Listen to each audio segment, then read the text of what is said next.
Hi guys, and in this one we're going to be using a Lightroom Classic, or Classic Lightroom, whichever way you want to put it. I'm going to be editing a couple of Aurora Borealis images that I was taken on the 10th of February at Steeply Pier in Hartlepool. I'm going to show you just the basics of it. One of them I'm just going to do a quick edit of.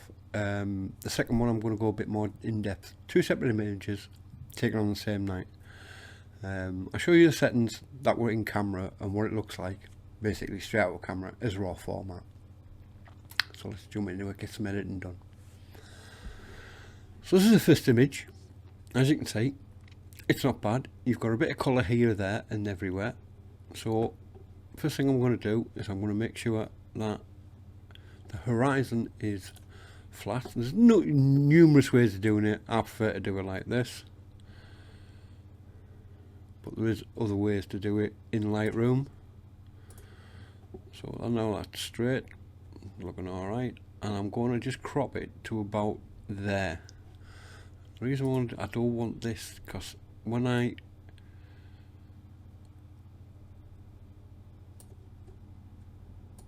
drop it down a bit, yeah, that'll be alright there. Because if I went to lighten this bit over here, it's not going to be right.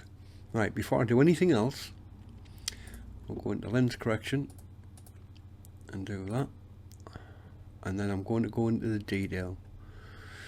Now the reason why I'm going into detail first is I'm going to put some noise reduction on it, and I've always found that if I do the editing of the photo and then do the noise reduction, it doesn't quite, the photo changes how I thought it would be. So I'm going to basically do the noise reduction first, any sharpening, which I don't think I will be doing any on this, and basically that'll be it, and then I'll go into the edit. Under the details tab, if you go into noise, and you can see here a square and it's got loads of dots in it. If you want to get that big screen, just zoom in, you can see the dots.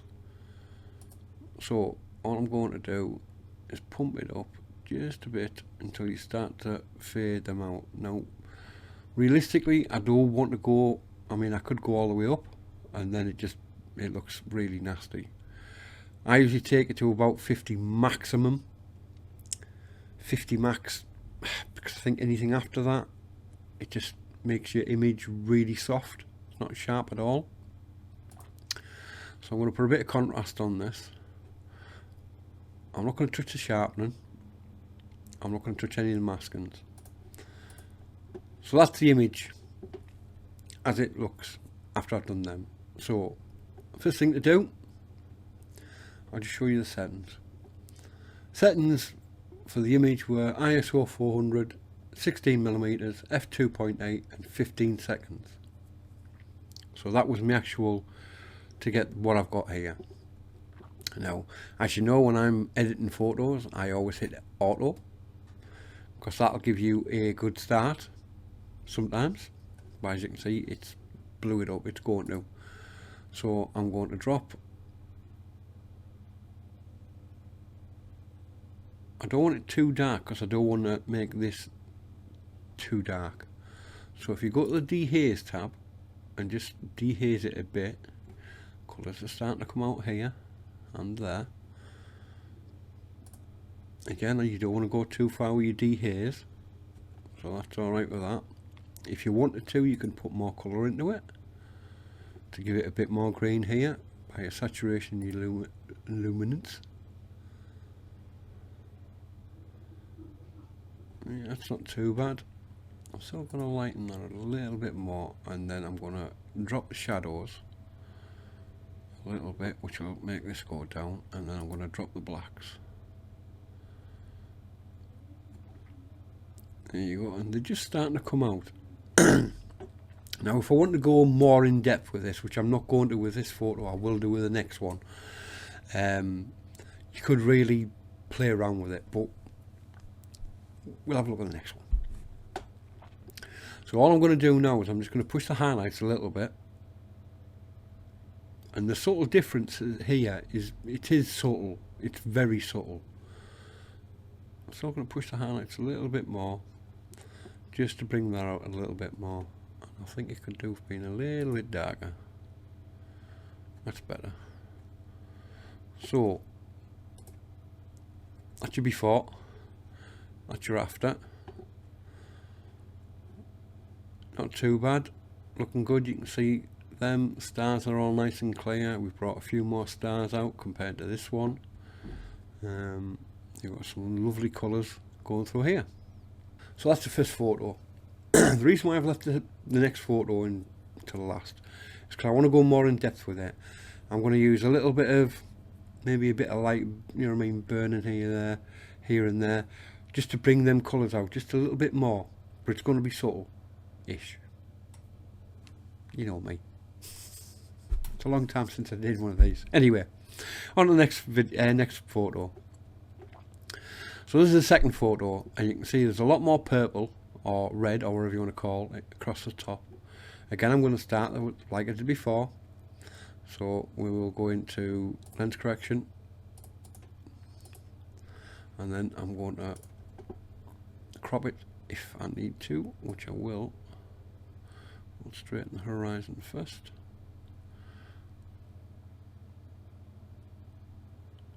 To about there. Yeah, and again I'm going to drop this, and I'm going to drop it to about there. So I'm going to that, and we're just going to do it this way. Leave more sky in. I'll check to make sure it looks straight, and it is. So that's the image that we're starting from. Again, go into detail, zoom in, and you can see, I mean, you can zoom in more if you really wanted to, but I can't see the point of it.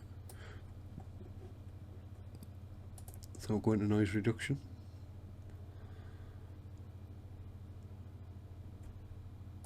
Bit of contrast on there. I think that'll do me for that. Yeah, that's not too bad at all. Right.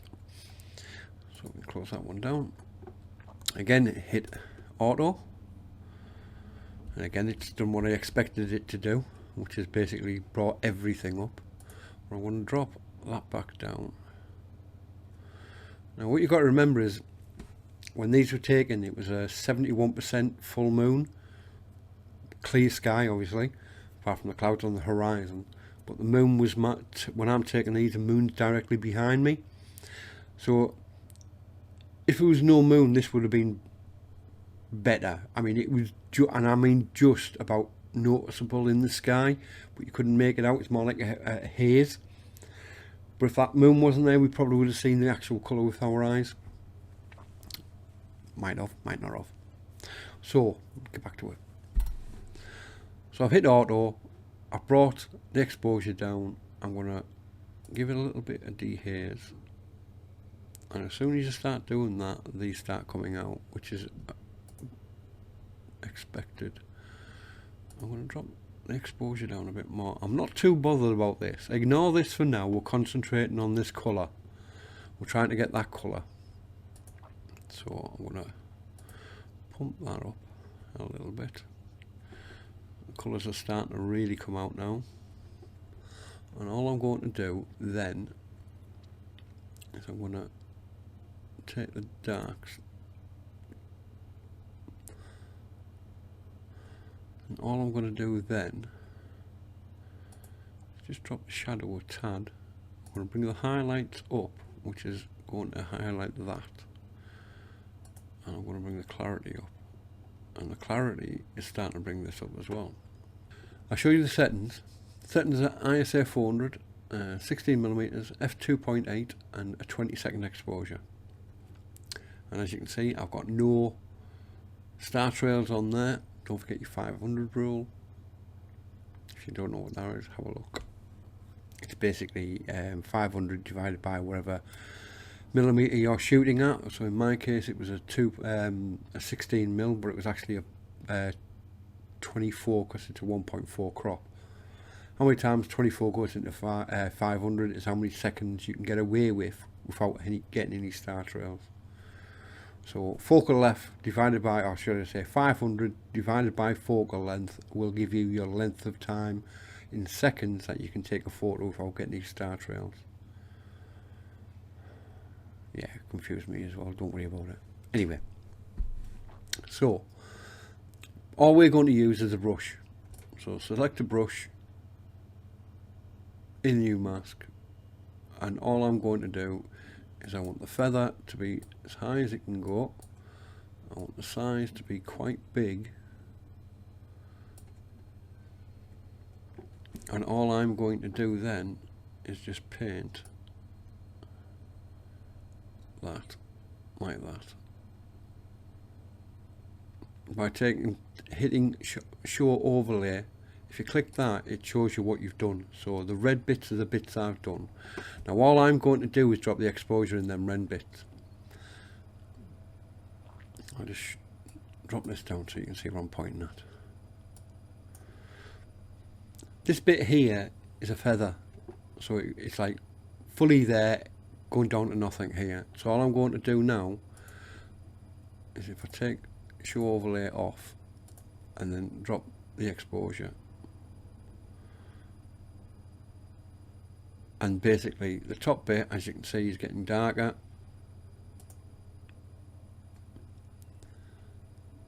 I'm going to put some dehaze onto it. Not much, you don't need much on it. I'm going to bring the blacks down. I'm going to bring the whites up, which will bring the stars out more. Shadows down, highlights up. And all I'm doing there, all I'm trying to do there is make sure the sky's darker. You see the stars, and as it comes down to the horizon, you see more of basically the aurora. Now I'm going to do another mask, if you want to create a new mask, which I'm going to. So I'm going to go OK with that one, go back on it, because I find this is the easiest way. Create a new mask, brush, and then I'm going to do the opposite thing, but I'm going to take the size down. You can see the size here, yeah, and I'm going to basically just paint this. I'm going to paint into the bits. I'll drop that down a little bit more where I think it's where it is. So if you want to overlay, clicked, so it'll show up at red. You can change that to any colour just by clicking the little dots, or actually, sorry, you can change this to any colour just by clicking that, and it'll show you the colours it's got. But and then all we're going to do is I'm going to make this just a tad bigger, and I'm just going to run it across there and just up some of these. So I have no idea what this is going to start out like or finish up like, because I haven't done it, but I'm going to just do the full length. Right, I'm going to do all of the base, because I can always take it off when I don't need it.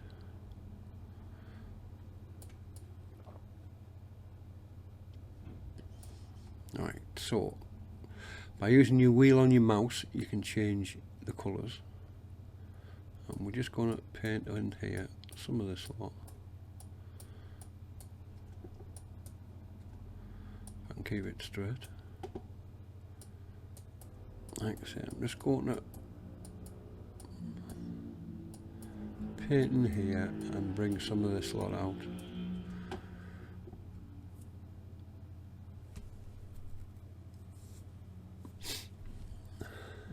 Now I'm being really rough and crude and ready with this. You take your time with stuff like this, it'll come out better. So I've done that. I'm going to take the overlay off, and all I'm going to do, just push the whites just so you can start to see it, and the highlights, and it's just starting to come through. I'm going to make the size a tad bigger, and I'm just going to feather it in here and there, and that's that done. Considering what we started with to what it actually looks like now, that's not too bad, to be totally honest. I mean, you can go as far as you want to, or you can just, you know what I mean, don't. The first one, you know what I mean, I haven't done this type of editing for a long time. I as I've been concentrating on doing other things. So this is my first editing video for a while, so I do apologise if it's a bit long, but you know. Anyway, don't forget to like, share and subscribe, guys. I hope you enjoyed this video. I'll try and get some more done on Luminar 4.3 and Luminar AI in the future. But there you go. Thanks for watching. See you next time. Bye now.